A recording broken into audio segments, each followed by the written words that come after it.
My name is Erin Miller, and I am making this video to help you set up a teacher portfolio using a Google site. I have a template that I've made for this purpose, and I'll walk you through how to find the template, how to get started making the template your own, and adding artifacts and reflections to the site. You need to go, first of all, to sites.google.com. If you type in that, it'll fill in the rest. Some of you will have a blank page and it'll say, get started now, create a new site. If you've created sites under this particular account before, your Ames account, it'll have a list of all the sites you've created or that have been shared with you. And so I have quite a few sites, as you can see here. Off to the left, there's a red Create button. Press that. And it'll ask you to either go from a blank template or browse the gallery for more templates. And that's what you want to do. You want to select a site template. If you search or scroll down, there's a site called Ames Teacher Portfolio. And it says my name, Erin Miller, in there. But it's a blank teacher portfolio that you can use. And you click on that, and then you hit select at the bottom. And if you notice, then we have that selected in red here. Name your site. I think that the easier it is to find it, the better. So I would call mine First Last Teacher Portfolio. And then mine obviously was Erin Miller Teacher Portfolio. Call it whatever you want. If you intend to do more than one Google site, sometimes putting the years it's valid for, the 3-year span, or if you're a new teacher, the 2-year span it's valid for is a helpful thing, but you can always add that in later. All you have to do then is go up to the red and hit create. There are other things you can do down here, select a theme, more options, but those are also available after you hit create. So I would just hit create next. Okay, it's going to default into, like I said, the title of the site will be up top there. It's at home. If you've never made a Google site before, there's a couple things to know. One is that, and maybe most importantly, it's not like Google Docs in that it does not automatically save. So to edit the home page, for example, you have to click on the pencil up here, which is edit page. If for some reason you want to add a page to your portfolio, that's the create page button up there. But you're going to want to start with editing the page, and then once you get into the edit mode, you'll see it kind of looks like a Google Doc here. But there's a blue save button, and it's really important that you save anytime you make changes because it won't automatically do it. So I think it's helpful for people who come to my site to know who I am. So I have teacher contact info and my resume on the home page. When I put the resume in, I delete the text, and I can copy and paste the text in, but to get the layout correctly, I go to insert, and I want to insert a document. Sorry, my insert went away. I'll try again. Insert a document, and I'm going to insert from Drive. Google Sites play really well with Google Drive. It does not play so well with just uploading something to the site on the main body of the page. So it's important to put your resume in Google Drive first. I'm going to upload a document, and this is how I upload something. So I click on that document. I can search for resume, and hopefully I can find it. There's a few different versions of the resume that I have. I'll go with this. I can include a title. So if I want to just call it Erin Miller's resume. If I want to change the side, I can. I like to have a border around it, but anyway, you hit the red save button. And then to preview what it's going to look like, you can just hit the blue save button at the top of the page. And you'll notice this is how it looks here. And you can scroll down and you can open it. There's a link to open it in the Google Docs. I'm noticing that I did not save this correctly because this is somebody else's resume. It was one of my former student teachers, actually, so I don't want that on my website. So if you ever put something on there you don't want, you go back to edit page. This X button gets rid of it. So I can say, you know what, this isn't what I want something else. I can go back to insert again and find the thing that I did want on there. Um, so I'm going to save this now and show you how to change your contact information over here in the navigation bar. In order to do that, I have to go to the settings button up here. It's going to give me some more choices. That's part of the site layout. So I'm going to come down here to edit site layout. And then if you notice now I can edit the sidebar item. That's how I get those options. So I can change teacher name, teacher contact info to Aaron Miller.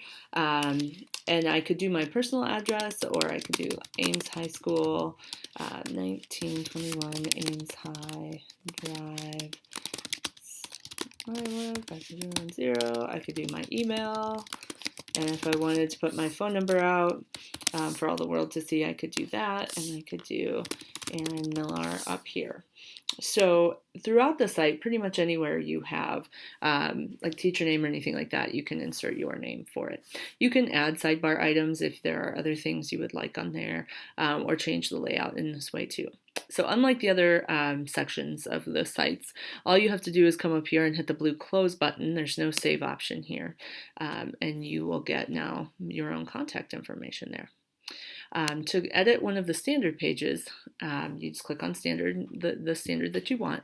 I copy and pasted the Iowa Teaching Standard in the site for you because I always like that. It helps me focus. And then if you notice, it says My Reflections and Artifacts. So when I did my site, I have my reflections and artifacts section here. I have a box around it, so it kind of keeps it together. And I wrote one paper and had it all there.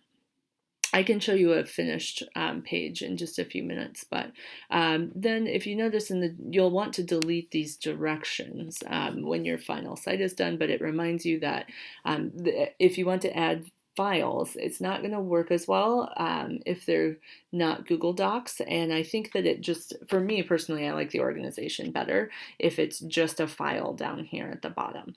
I had some videos that were too large, so I put a link up here. I just kind of did link to video, and then I'd put the YouTube link there so that it was better. Otherwise, I could have uploaded it to my drive and inserted the video that way, but the add files doesn't usually work for that. So once I'm done typing my reflections, I can hit save here, and then at any point I can go here and add files. And the nice thing about add files is I can add anything from my computer here. Again, the only caveat being it can't be too big. And if it's too big, again, the workaround is to go through Google Drive. But this is where I put my artifacts and things like that. That is sort of a lather, rinse, repeat process through all 8 standards. So when you go there, you'll find the big standard, you'll find the descriptors underneath. You'll have a blank spot for your reflections and artifacts and a place to upload your files, and that goes all the way through. If you like to do like a general intro or a teaching intro paragraph or a bigger portfolio reflection introduction, I would put that on the home page. I always just wrote one essay for each. Oh my goodness. Okay, so they have my draft from an unsaved edit. I'm going to discard the draft because I'm just going to go with what I have here. So if you forgot, that was nice that it reminded me I needed to go back and save things. Anyway, the other thing I wanted to show you before the end of the video was my teaching portfolio, so you could see an example of something that's finished. So this is an example of a completed site. This was my personal portfolio for the last 3 years, and if you notice, it has the correct resume uploaded there. And then on the standard pages, you'll notice that I wrote an artifact or a reflection for the standard, and then I incorporated all of the as much language as I could from the descriptors here, the benchmarks, as I went down. I sort of had a paragraph-ish for each of these things. I tried to bold the words that were directly from the standard language so that my evaluator could more easily see how I met that standard or how I viewed that I met the standard. And then I had these descriptors A1, and it notes up there, refer to files at the bottom of the reflection. So when I'm talking about A1 here, I have A1, a screenshot uploaded there. And you'll notice here F.1 was a planning video. It was too large to put it down below. So I reference F1 and it just happens to be down there. So that's kind of what a completed page would look like. And again, I'm pretty consistent throughout all of these so that I have the files down below.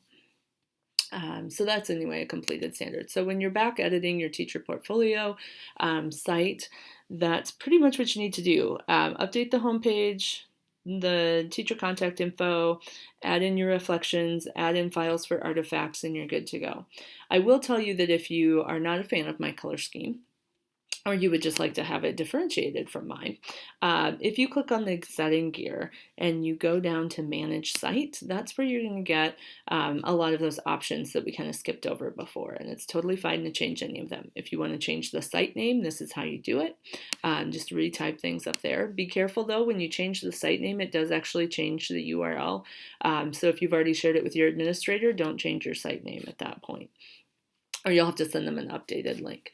If you're off to the left over here, themes, colors, and fonts down at the bottom, you can change the entire theme, and it has a variety of options for you there. You can just make the template more specific. You just maybe want to change one theme or the background. You can do that.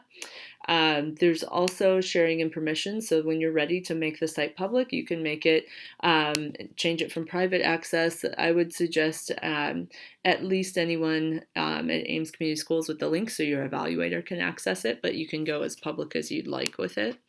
And that is pretty much all you're probably going to want to mess with and manage site if you're just starting out with Google Sites.